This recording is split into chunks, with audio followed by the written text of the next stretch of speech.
folks. Welcome to Werewolf Radar, the world's premier paranormal preparedness podcast. My name is Jordan Dahl. I am Nate Balding. And I am Roger Norquist. Today's episode of Werewolf Radar is brought to you by the Monstroco Salad Reheater. Do you like a good hot salad? Yeah, you do, you little freak.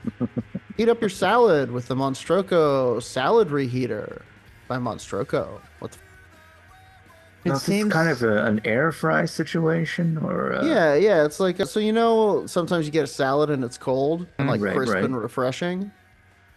This is like for those, I guess you call them people out there who like a hot salad. They like to take it and heat it up. Hot salad does sound like a fucked up sex move. This uses a combination of steam and rotating to just get it really piping hot. It won't burn any of the edges, but it will, like, it'll burn your tongue if you try to eat it. I'd be interested, except that I fear there's more than what Monstroco's saying with this. I think this is just one of their more upsetting products where it's like, you know, I think they're trying to write simpler, more upsetting products that were a little truer to the original voice of Monstroco.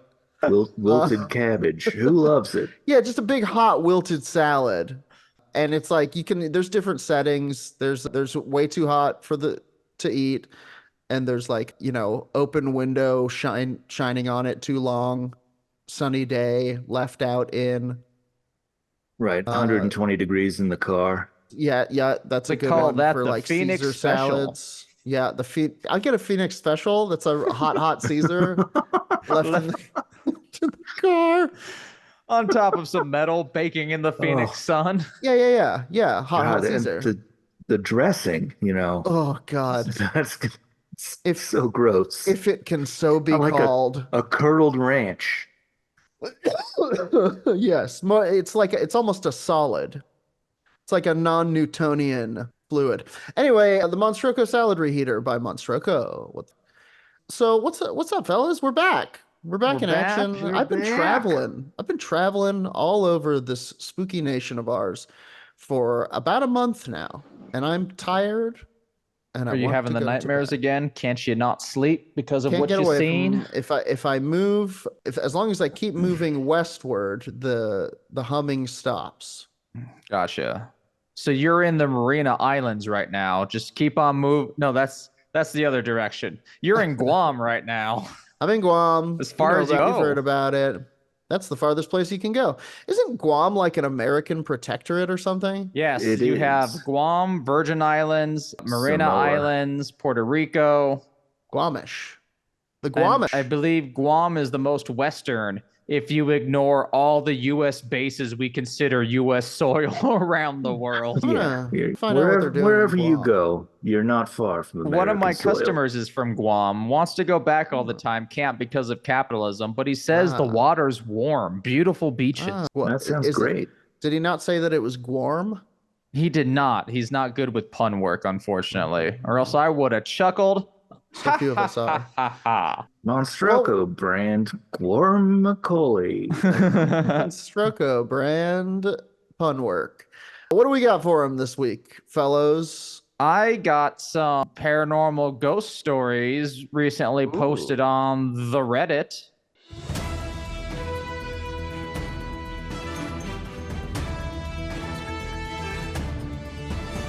Ooh, I would like to share with you all of ghost stories. They're also so long. No, they're not that bad, but it's fun. May I start it with some spooky goosebumps for the listeners? I think you by all means. Let's dive into October. Excellent. We're diving into October when this episode will be released. And I went to the Reddit, found a nice post from 1 month ago that was entitled, "What is the most frightening / shocking paranormal thing you've ever seen / heard about?" Ooh, love these. And there's some really long ones. I'm going with ones with the most upvotes. Of course.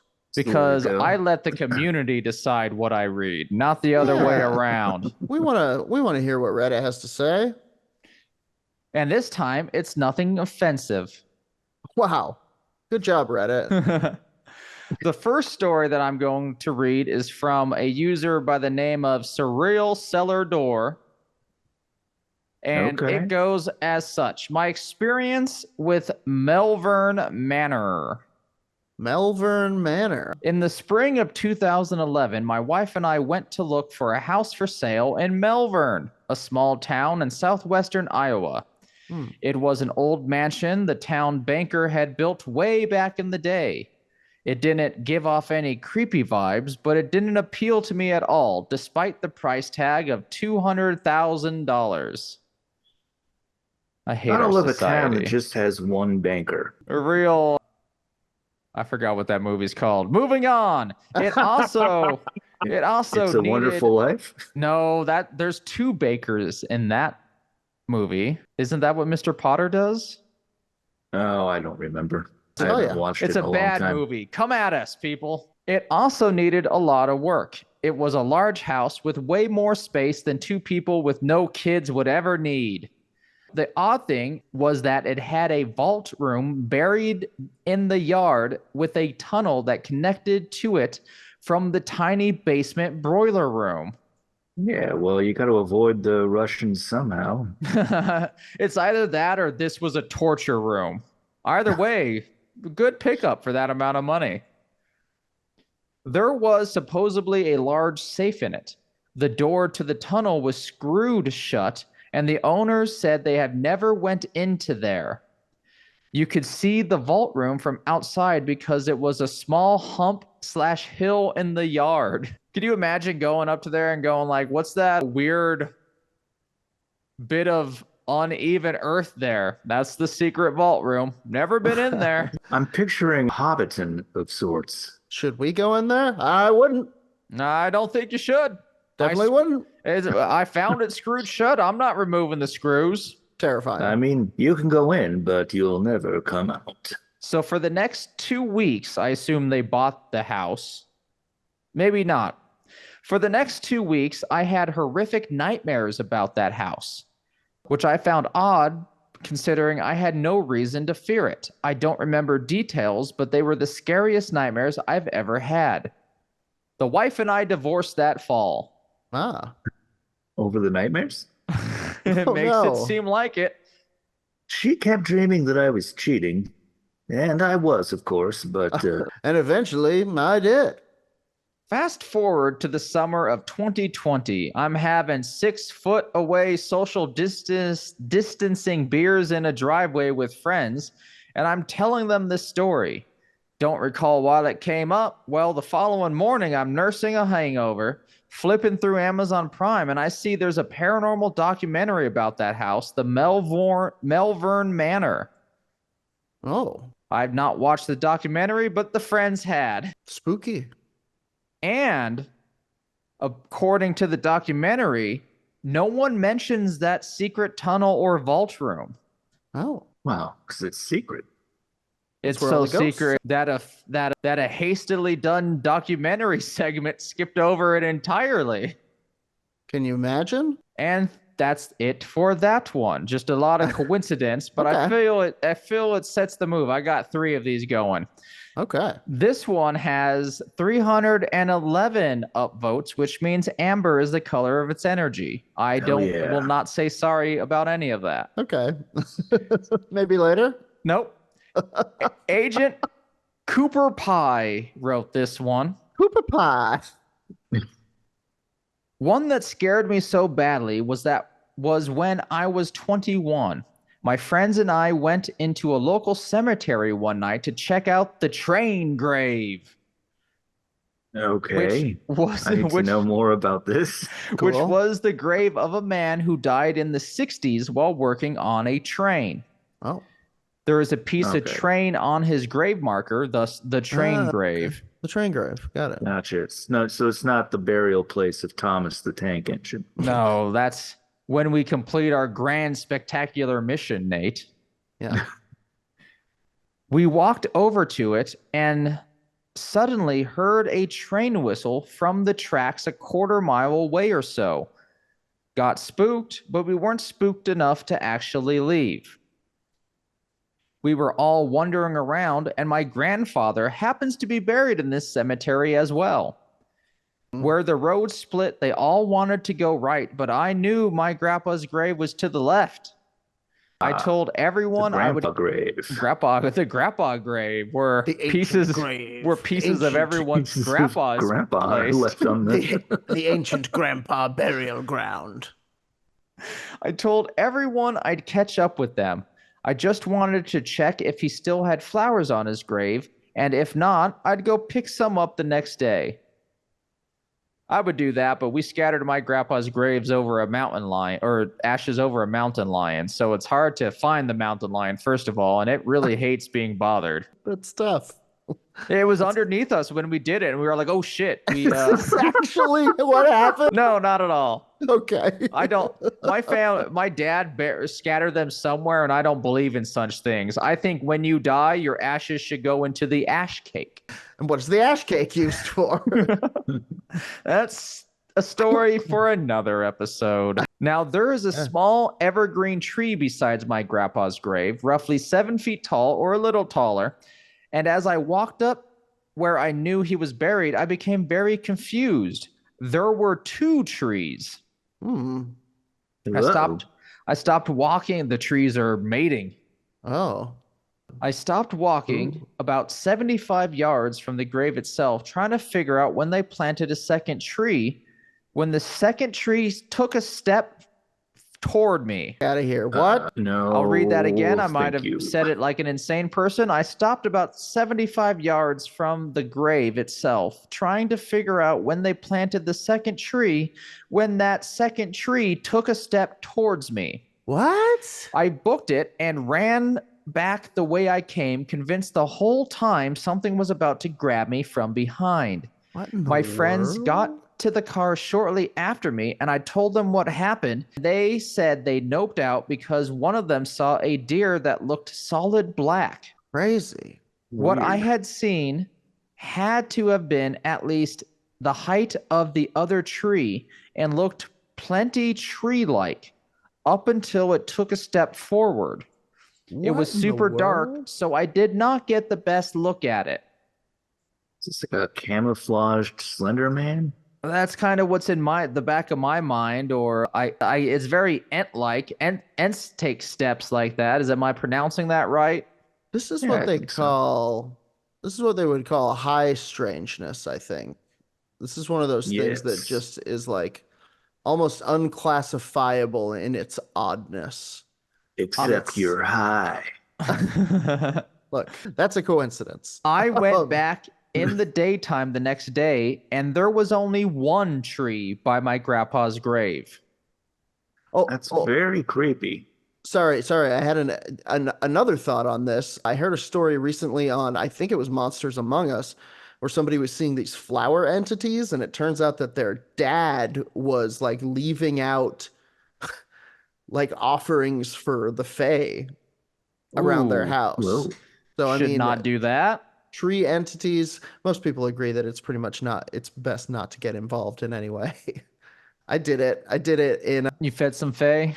I did it when we were in Newcastle, outside of it in Chesterley Street, and I put down an offering because it was like a beautiful, wildly beautiful country garden outside of Newcastle in this little suburb called Chesterley Street, where my mom's from.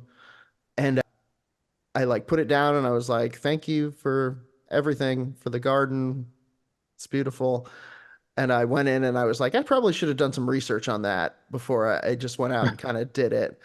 And I looked it up, and the first thing it said was like, don't ever say thank you, because that implies that you're entitled to something and then they'll take something from you back. And so And this is how you lost your kid. the next I remember when you few were a days father. I'm surprised you forget. next few days I was very concerned, Whenever I fear the fae, I always remember but it turned out okay I so far. have a slingshot. Oh boy, but the slingshot is Made made of of wood iron. from the trees in the forest. Anyway, Probably why it bites me every time I try and use it. that would This make sense. next That post might be. is posted by a throwaway account, which has been deleted. We'll call them user deleted. 15 years ago, I lived in a split-level house as a single mom with my 10-year-old daughter. My bedroom was upstairs, hers was downstairs. We had a lot of very scary and unexplainable things happen in this house, but the worst was one night when she yelled upstairs at me that she couldn't sleep because there's a dog. I went downstairs thinking the neighbor's dog was barking or something, and as I got closer, I realized I could hear the most terrifying, deep and loud growling and snarling I've ever heard in my life outside her bedroom window. Yikes. It sounded like a giant animal, not a dog or coyote. I had her run upstairs and looked outside. The back porch light was on, luckily. The noise was so loud, whatever it was should have been in my face, but there was nothing there. I went to the upstairs deck with a giant flashlight again. All outdoor lights were on, and the fenced backyard, which was just grass, no bushes or trees, just a 6-foot fence, was brightly lit. And the snarling, slavering noise was coming right below me, but there was nothing that I could see. It sounded like a werewolf from a movie, but an invisible one, my greatest fear. I went inside. That's why you need the radar. I went inside with all doors locked and was terrified that if whatever it was got inside, I would have no way to protect us from it. After an hour, it left, and I made plans to move out the next day. Yeah. Sounds about right. Oddly enough, the week after this, the Parks and Wildlife Department was in the valley right next to us trying to figure out what was killing the deer. Whoa. Dun, dun, dun. And it was not eating them. Something was killing the deer with teeth and claws, tearing the deer apart and leaving pieces thrown everywhere. You got yourself a werewolf, baby. You got a werewolf in the neighborhood. Werewolf in the neighborhood. I think it's whatever I heard that night. I can't describe how terrifying it was.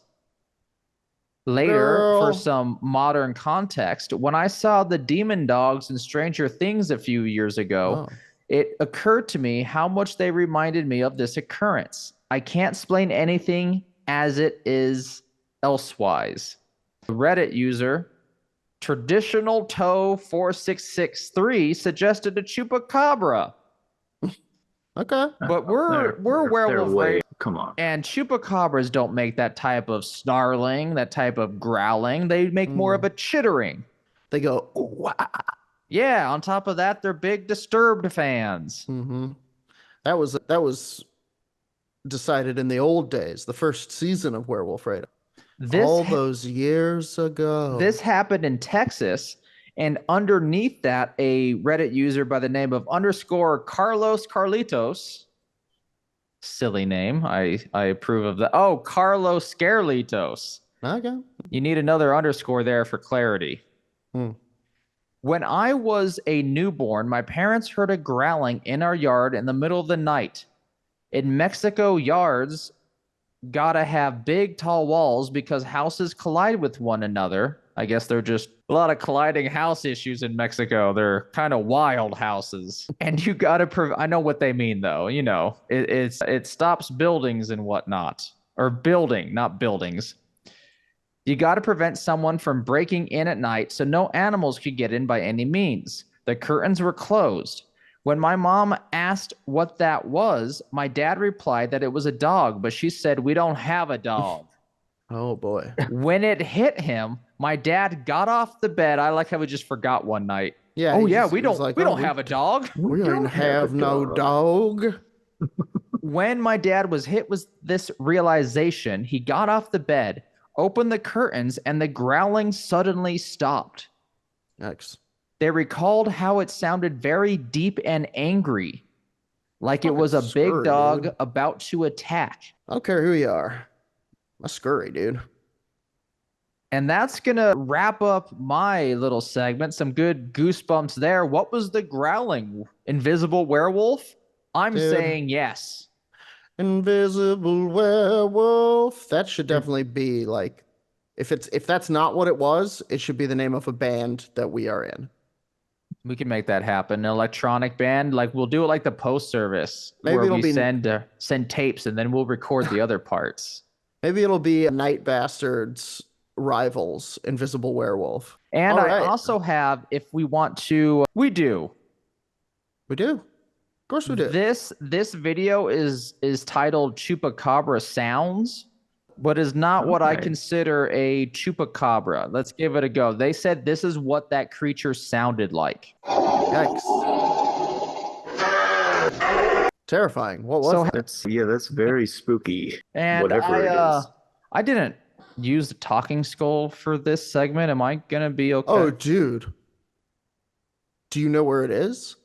Yeah, it's in front of me. Its box is glowing red. I'm just gonna kind of put this in the Bro. tube and send it to one of you. Okay, shit. So Roger might be the next talking skull by the next time we talk. I will take it and honor it with a tale of old, one to enchant both young and old. Look, I'm in a corner here. I'm trying to honor the speaking skull as much as I can. I know the rhyme wasn't perfect, but here's a tale about a cryptid. I've discovered a new cryptid.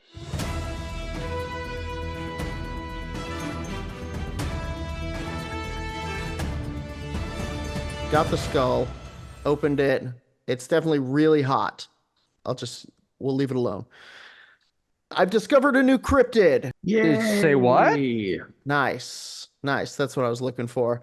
In my travels about the internet, I guess it's not really a cryptid so much as it might be. It's on cryptids.com, but it might more translate to like a Scandinavian version of a fearsome critter. Okay. You know what I mean? Sure. Your slide rock bolters. Yes. The fearsome critters of the American Southwest or your something. hoop snakes. Hoop snakes. Yeah, Jackalope. your what is it? The wunkus? The wumpus? The Oh, yeah, one who cries? with the short legs. Anyway, yeah, all of that. Side hill gouger. And there's one that cries, the horrible hodag, because he's so ugly and it can cry itself into a puddle of tears. Anyway, we're getting just sidetracked with fearsome critters. I don't even think that's what they're called. Anyway, the shore laddie. I want to introduce you to the shore laddie, also known as the fjorlalli or beach walker. This is a ram-sized creature found along the coasts and west fjords of Ireland. The appearance is kind of all over the place, but basically, you know, those big kind of like tangles of seaweed that you see Yes. on the Sure, beach yeah. that are like big, you're like, oh God, it almost looks like an animal. Your kelpie masses. Yes, yes, if you will. That's the inspiration behind a shore laddie. So they describe it, cryptids.com.fandom.com, shout out, describe the appearance as the fjorlalli has brownish gray fur from which mussels and barnacles grow, a feature which lends it a distinctive scrape or jingle when it walks. It comes jingling or scraping along, you know? If you hear jingling on the beach, yeah. walk the other way. Thus, an unwary traveler may be alerted to the presence of one of these beasts. Shore laddie is reported as having both webbed feet and hooves, although which version is the most accurate is up for debate. So maybe it's both. Maybe the front legs are webbed, the back legs are hoofed. For both sea and land travel. Yes. Yeah. Then somebody wrote in, what if the shore laddie is actually the Montauk Monster or related to it? Okay. Diet. Whilst thought to be an herbivorous creature, the laddie has also been claimed to feed upon sheep and women, especially pregnant ones. I can see sheep getting lost. You know, you lose a sheep. What took it? The shore laddie. The shore laddie looks a bit like a sheep, Okay, I can kind see of. that from that There's description. some of the pictures, it's almost like imagine if a sheep had like a seaweed coat. Some of the descriptions are more like a weird, almost like a bunyip kind of fearsome guy with fangs and stuff, like maybe an otter kind of head. But a lot of them are just kind of a weird flumpus waddling around on the shore. Now, that's not to say that it's not dangerous. It eats, It eats pregnant women, the Pregnant most women. dangerous thing in a society. yes, and pregnant women. Yeah, pregnant women they're the mother bears of society. That's when women are at their combat prowess, combat peak. But they also have the strange habit of if ewes frequent the shores where a shore laddie has been spotted, unusually many deformed lambs resembling the shore laddie in appearance are subsequently born. Weird. So basically, if you let your sheep graze on the shore laddie gonna fuck those sheep.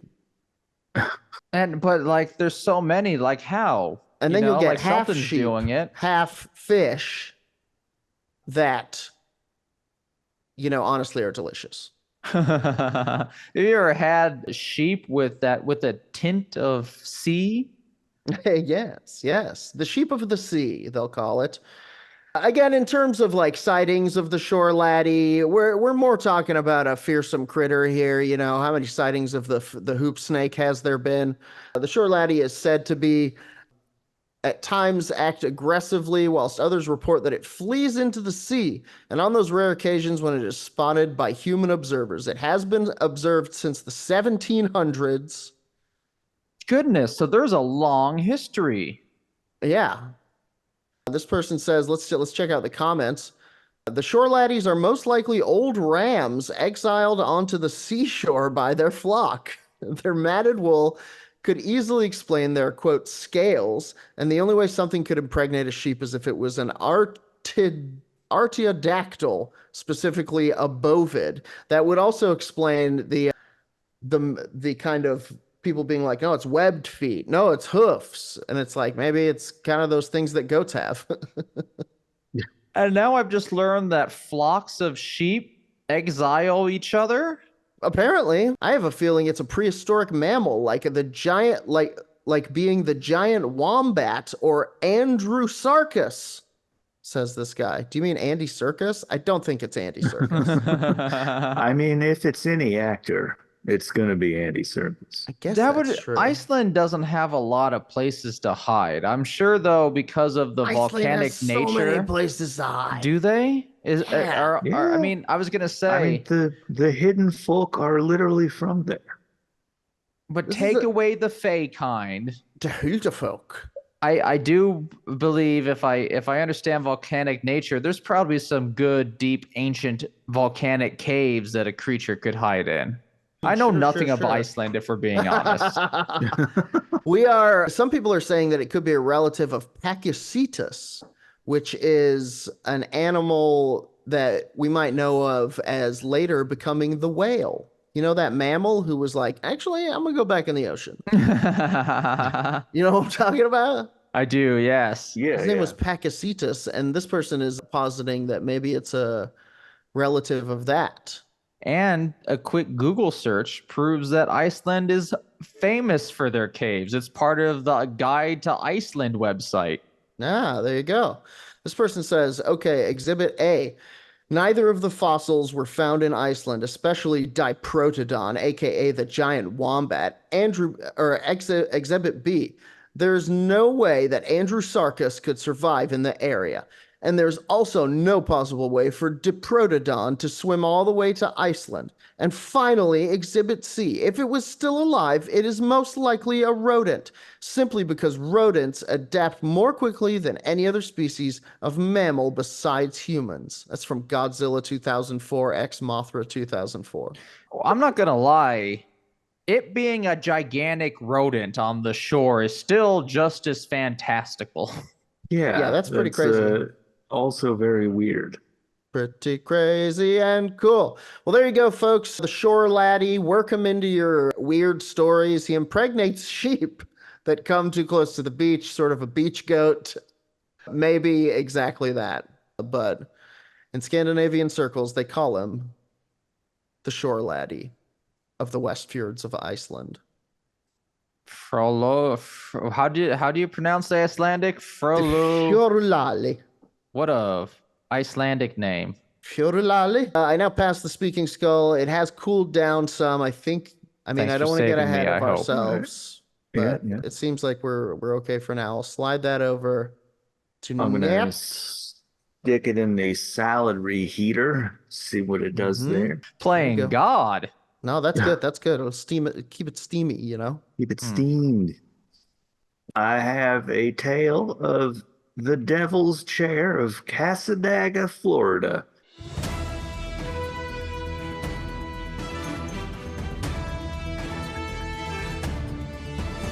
Oh, Have you heard of Cassadaga? I haven't heard of Cassadaga, Florida, let alone its famous devil chair. I've heard of Cassadaga. Yeah. It is a town of psychics, which is interesting. Sort of near Orlando. Yeah. But they also have a devil's chair. Oh. The term devil's chair, sometimes referred to by a less demonic term such as a haunted chair, doesn't make it better, is part of the folklore found in numerous places around America. It is frequently attached to a kind of funerary or memorial sculpture typical in the United States during the 19th century, when graveyards and cemeteries sometimes included carved chairs for the comfort of visitors. If you recall, prior to our current civilized state, people used to go to cemeteries to have like fun picnics. I always forget that, but they did, didn't they? Yeah, they would Sickos. just go there to hang out and have tea and crumpets, I guess. I don't know. Tea Say and hello trumpets, to yeah. mama, It's to grandmama. yeah, it feels it's very, very Victorian sort of thing to do. Part of this park-like mystique was functional ornamentation, such as chairs and benches, often known as a mourning chair, like with a U. Sure. And Yearning. yeah, mourning. Yearning.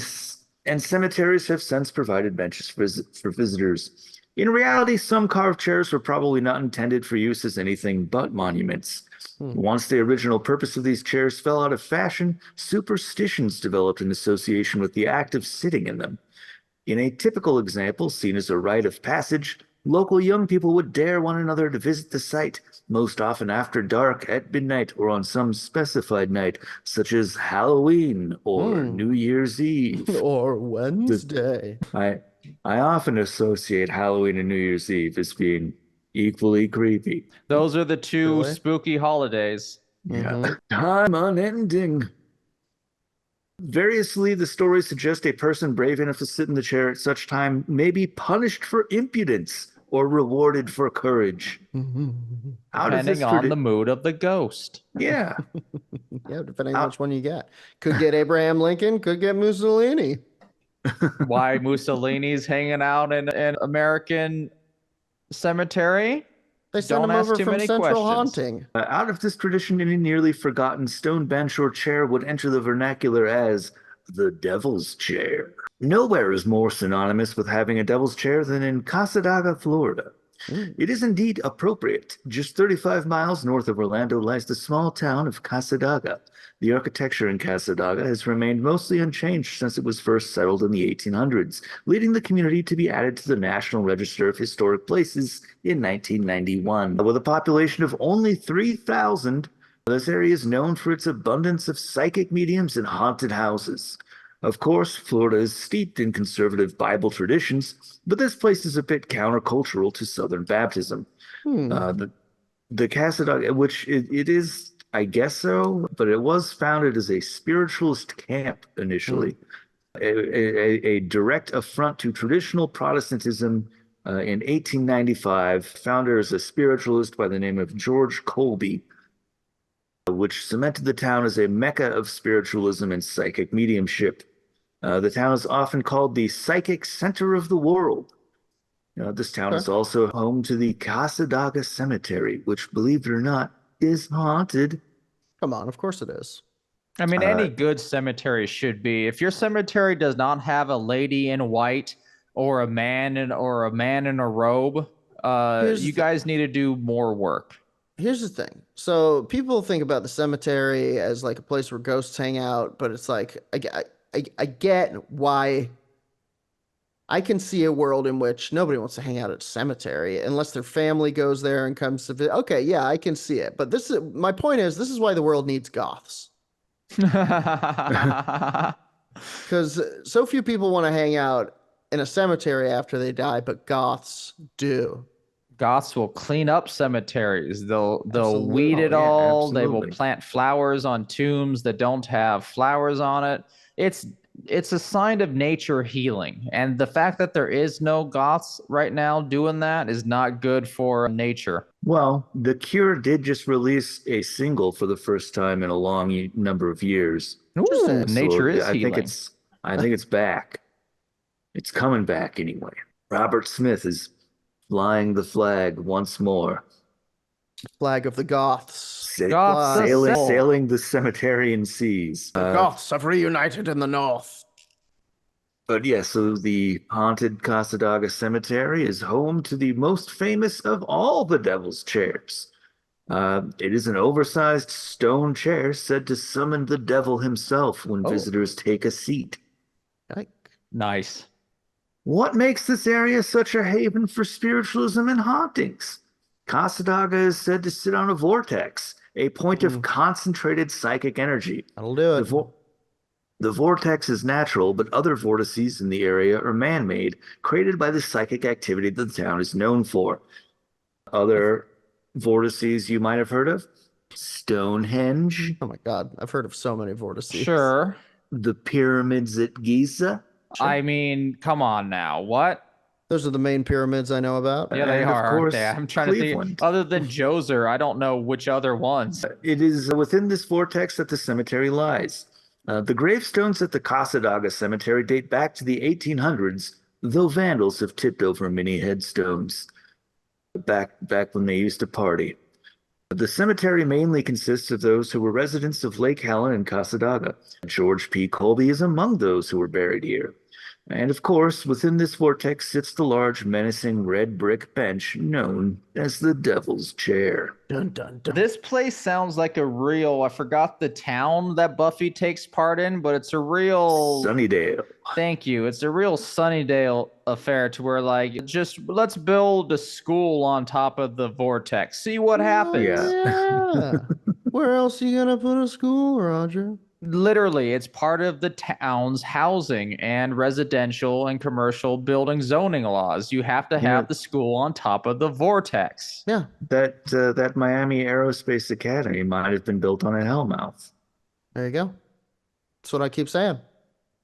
Many say that the devil himself speaks to you when you sit in the chair, and some report hearing voices in their head when seated. Hey, Others say that. Hey, others... are you sitting in the chair? Is this the chair? Hang on, I got someone on the chair. Could you send some like some chips and sodas and stuff down to hell? Just drop them in a well nearby. Others say the devil outright appears to those who sit in the chair. The best known legend of the devil. I couldn't help but notice you didn't drop any chips or sodas or anything down a well at all. So I had to come up here and here I am.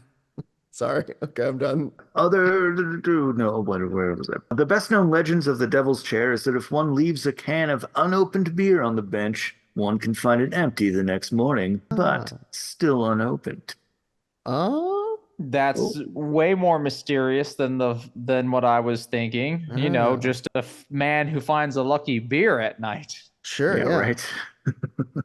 I came here for tipping headstones, but I just found a sixer. The devil loves to chug. And may I enjoy quickly that the Vandals and Goths are still at each other's toes all these centuries later. I love it so much. It's very funny. So the more things change, huh, fellas? Wistful sigh. Other versions of the story claim that the can is completely gone or found open in the morning. So more in keeping with what we would expect. However, there is a tale about a young man who was dared to sit in the chair at midnight on All Hallows Eve. Oh boy. His friends watched him walk into the cemetery, winding his way between the headstones and making his way to the devil's chair before he Oh, faded Hungus. into the darkness of the night. The darkness of the. That was the last he was ever seen. It seems he found his way to the chair and had a seat as the clock struck midnight. After that, he simply disappeared. Well. Some say Satan himself appeared and dragged the young man, kicking and screaming to hell. Brutal for having a little fun on Halloween. Come on, the universe. Although I guess he was warned away. He was warned several times, I'm sure. Others say he was a victim of the vortex, swallowed up by the forces of the earth. Vortex, Victim of the Vortex is a song by Invisible Werewolf. Mm-hmm. The truth may lie somewhere in the middle, but that somewhere is terrifying to comprehend. Bum, bum, bum. Beware! Beware! Some people thrive on fear. They seek that sudden rush of adrenaline and find the icy grip of terror amusing and strangely life-affirming.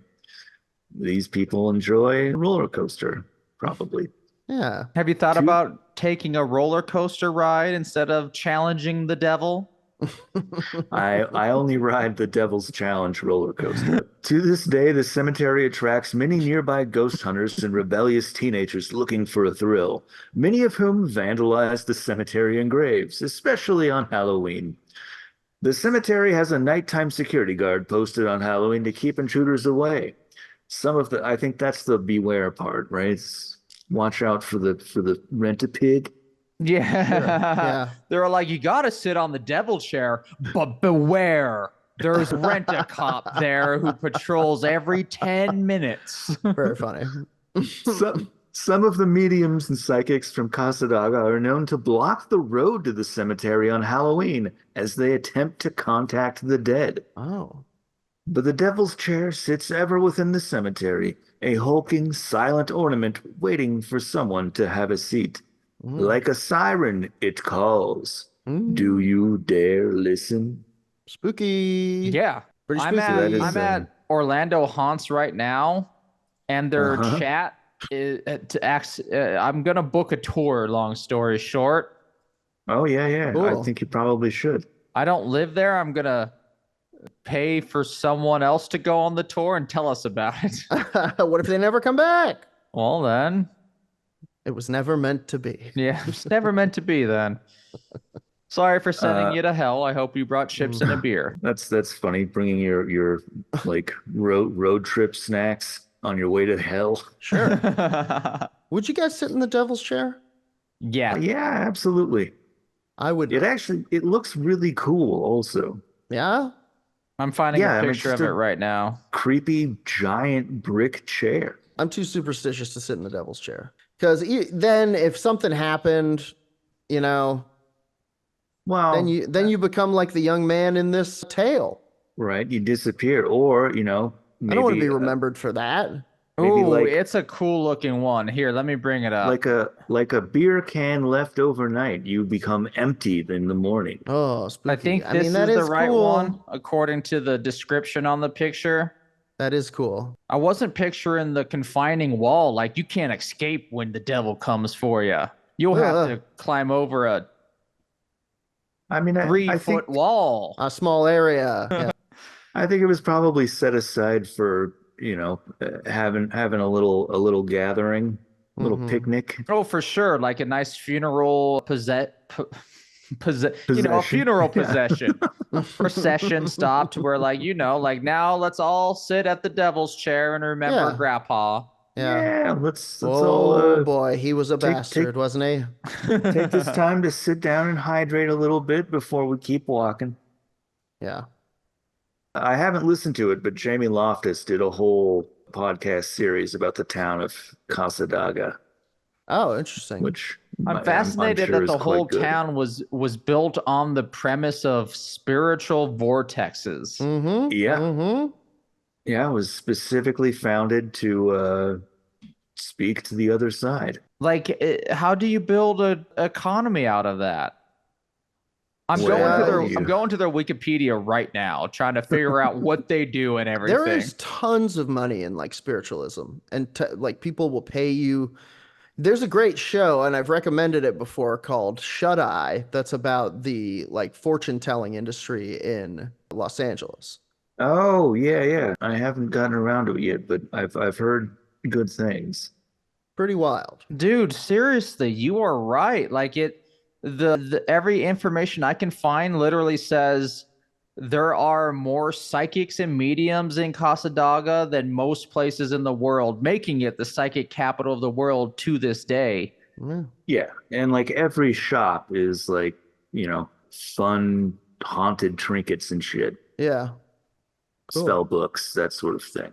Cool. I need to head to Florida. I've never truly been outside of Pensacola, but I need to go to this place. Roger, remember how earlier we were talking about the call of the sea Mm-hmm. and how it calls to you? You always have to answer the call of the sea unless it's calling you to Florida. That should be mentioned. Especially during hurricane season. Absolutely. Folks, that does it for another episode of Werewolf Radar. Thank you so much for joining us every week. As you do, we love you so much. If you're just joining us this week, please join us on Twitch. Please join us on Threads. Please join us everywhere that the Werewolf Radar media empire touches. YouTube, please subscribe and like the videos, comment, share them with your friends. Phenomenon. Could you imagine? We're almost to Werewolf Radar at VidCon or some shit. We're almost to a full YouTube citizenship. Almost a full YouTube citizenship, you guys. Come on. Help us join the nation of YouTube. And the people who are doing it are our patrons. May we give them a shout out for the month of October? Let's give them a fucking shout out. Sorry for swearing. It's Nick Bailey, Spooky Appalachia, Phil Corridor, Michael King, Lawrence, Janet Rowe, Dylan Gutierrez, Bob Ryan, AWOL51, Tobias Livingston, The Most Well-Prepared Dead Guy, Necrophil, Marcelo The Consequences, Alicia Coy, Cheesebot O'Doom, Amanda, Abby Claboo, Ryan Flint, Jake Speck, Curian Soldier, Dean Malik again. Thank you, Dean. I don't know if you know that you're subscribed twice.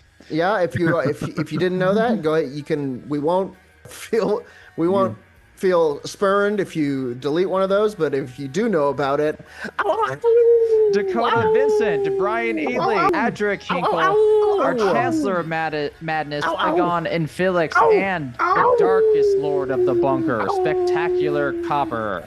Thank you all for subscribing to our Patreon. If you would like to as well and help support us grow into an even average-sized podcast and YouTube channel, patreon.com/Werewolf Radar. Think about it. Once again, thank you for all your support and for being here this week. Until next time, as always, our sign-off line on the count of 3. 1, 2, 3. Punch the Spaceman Joe.